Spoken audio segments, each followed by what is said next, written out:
Hey guys, Nubkeks here and welcome back to Overwatch. This is my third placement game in competitive play.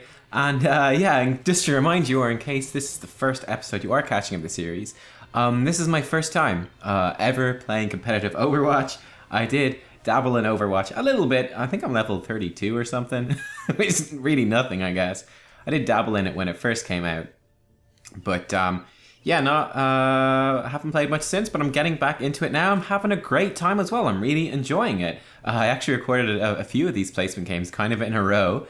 So I'll be looking forward to getting all your feedback and tips and advice and insights in the comments below, and then starting to implement them in the coming week or two.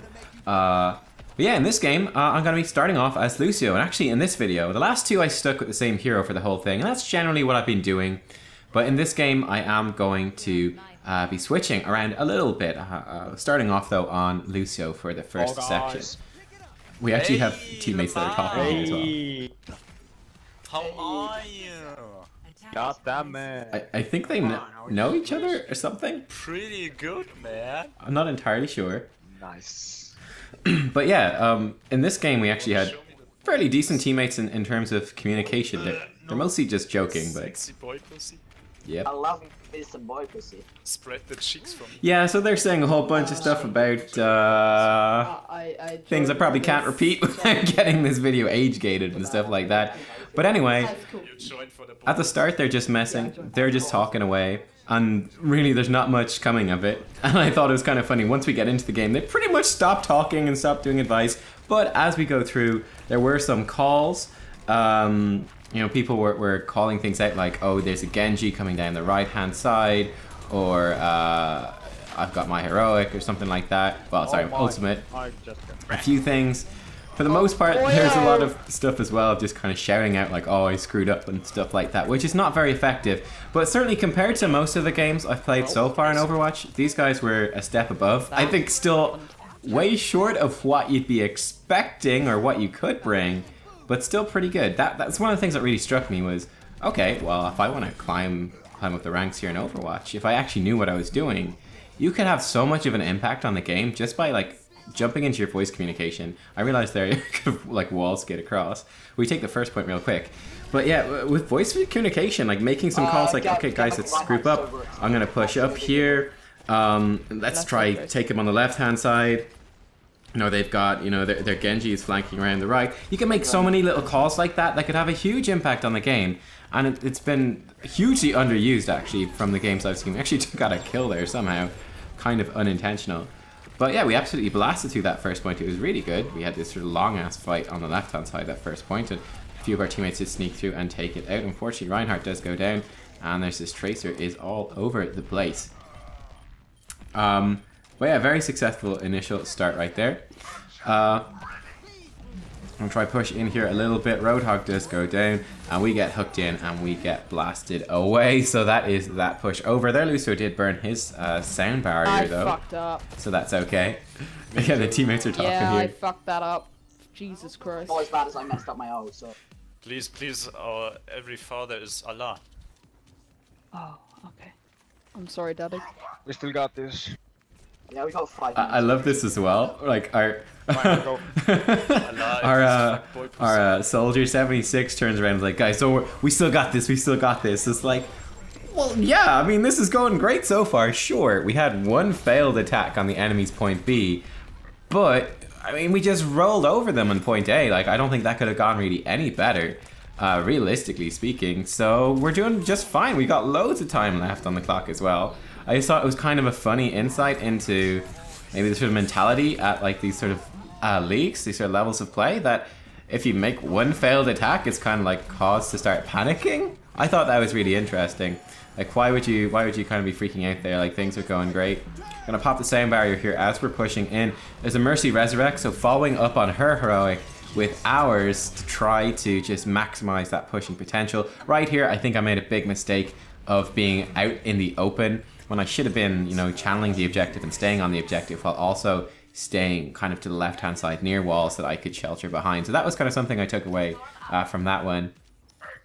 I thought that was the worst push for us to probably fail. We invested, you know, Resurrect and Sound Barrier. Seems like a pretty big deal. and we didn't get through, not quite. So that is a bit more concerning, I would think. But we still got this, team. We still got this. Yeah, this was an interesting game as well. Like, I quite enjoyed Lucio as a hero. One question I have, you see this like yellow... You got this yellow ring around you, and then it turns to the green ring. Is that simply to show your teammates what you're playing? Or does that have actual gameplay effects? Because I'm pretty sure when I was playing the game, like, ages ago, that didn't actually exist. That wasn't there. I don't think. Maybe it was, and I just forgot. But as far as I remember, that wasn't actually a thing when I was playing the game before. But like, do you only heal and give people a speed boost while they're inside the ring, like it happens in Heroes of the Storm? You've got a radius on your effective healing, or how does it work exactly? I was just kind of presuming. I was trying to stick as close to my team as possible.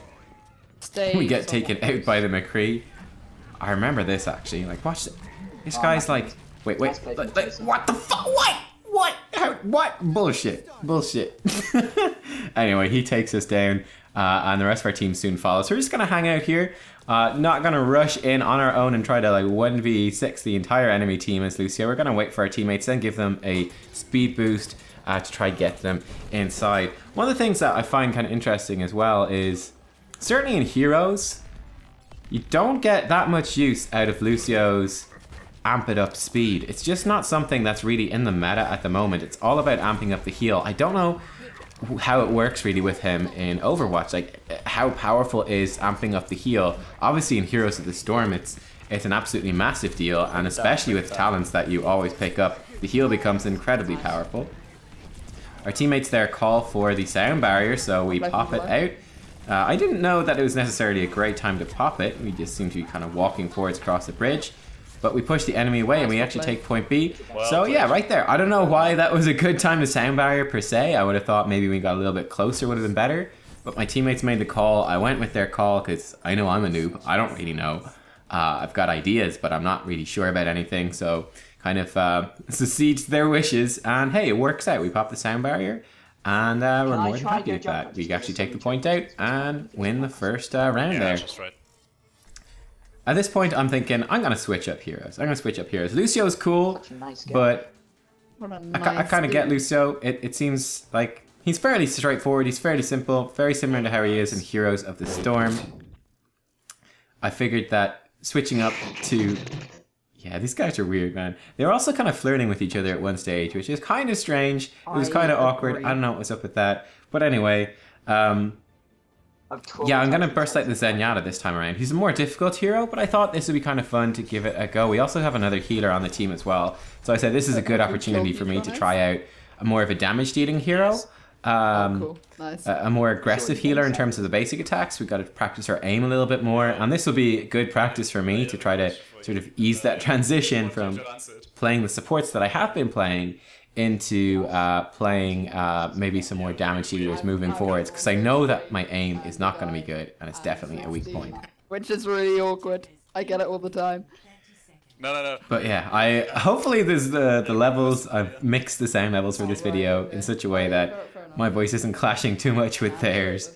But yeah, we will see. Our soldier is like up front. One thing I really noticed, particularly on defense, is that our soldier's positioning is absolutely terrible. You can see he's up front in front of the enemy's base right there, just taunting them or whatever, which is good fun, but I would say in competitive is a pretty terrible idea.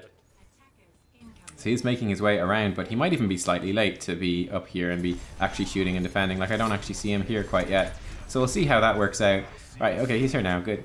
But yeah, I noticed that he was pretty slow, he was not slow, he's very far forwards, a lot in this game. And yeah, I just felt like it doesn't make a whole lot of sense. So I was thinking, well, if I want to be out flanking, if I want to be out doing damage to the enemy team kind of behind enemy lines, surely something like a Tracer, a hero that is equipped to do that, would be much, much better. But he's doing it with Soldier quite a bit. He had a kill on Lucio just about, almost get killed. I think they've got a Widowmaker who's kind of wrecking face.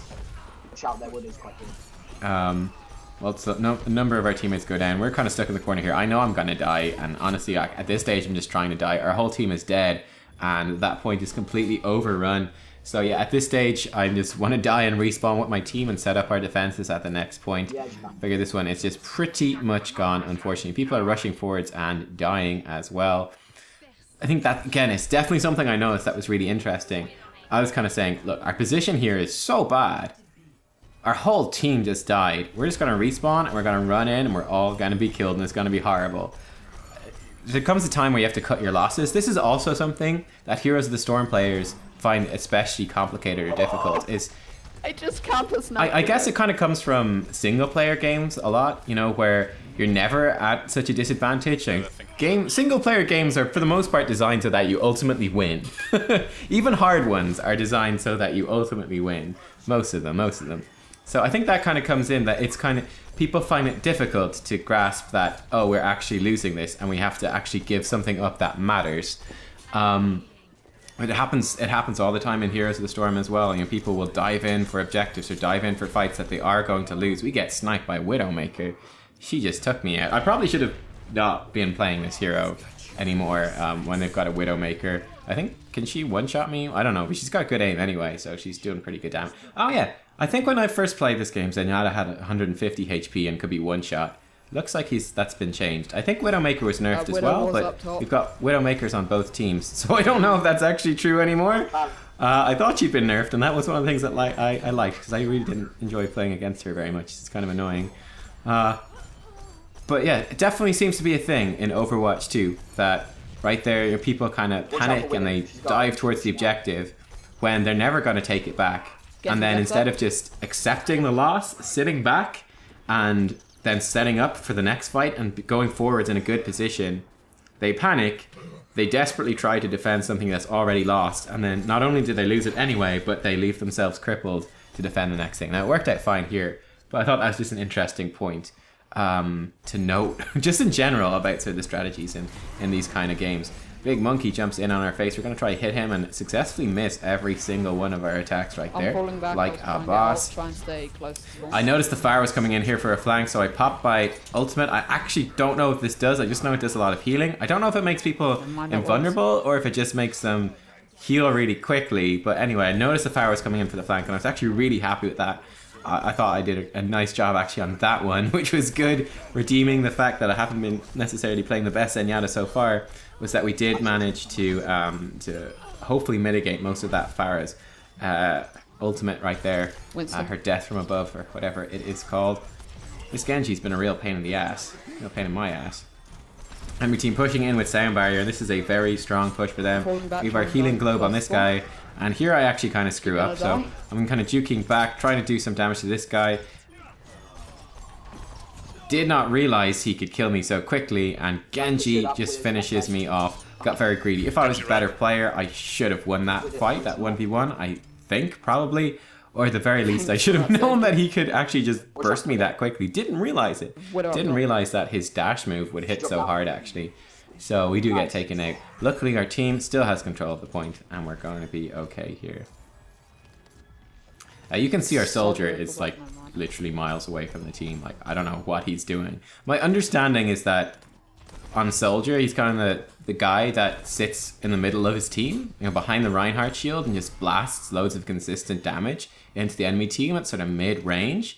But we got ourselves one of the flanking soldiers. He is owning those flanks. He is behind enemy lines like a true soldier. He spent too long in Nam. That's probably what it is.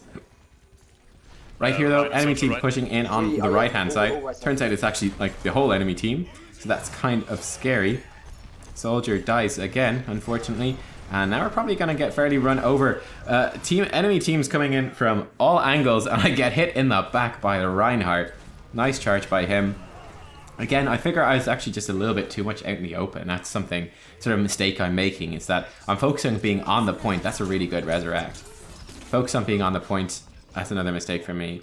And where I can be on the point but positioned well to the side, I'm kind of panicking, just being like, get on the point, and making a beeline to the center of the point instead of being at the side of the point, which is still just as valuable. So I thought that was kind of an interesting thing to learn. Right there I was shooting the ouch. Oh, luckily he didn't pin me that time, so I don't die. Hooray. Luckily, or unfortunately, I shot that Genji while he was deflecting, which is a really stupid thing to do, and he killed me because of it. So again, another death that I earned for myself. We did just about push them off though. They are close to capturing this, and they still have 2 minutes left. So this stage, it's looking pretty difficult right here. It's looking pretty difficult. They've been pushing us back, and they've been doing a pretty good job of it, all things considered. Soldier reappears behind the Reinhardt shield. He's there. And he's gone again. He's gone. Bye. See ya. Nice knowing you. Have fun. He's on an adventure. Soldier still right side.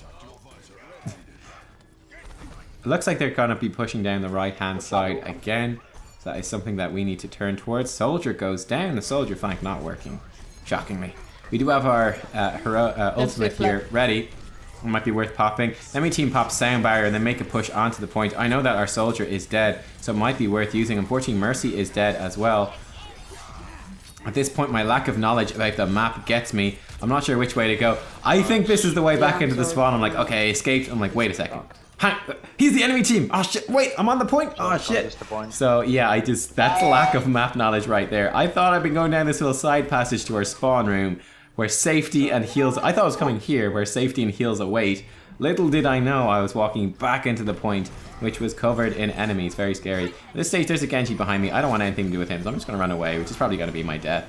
But I knew I wasn't going to be able to hit him. I'm not comfortable enough with this game yet to actually aim, so it would have been my death to stay and hit him. Pretty much my death to run past. We're just kind of screwed because my aim isn't good enough to actually match up against that. But we got some heals off, we got some damage off a little bit before we died. Our team has respawned.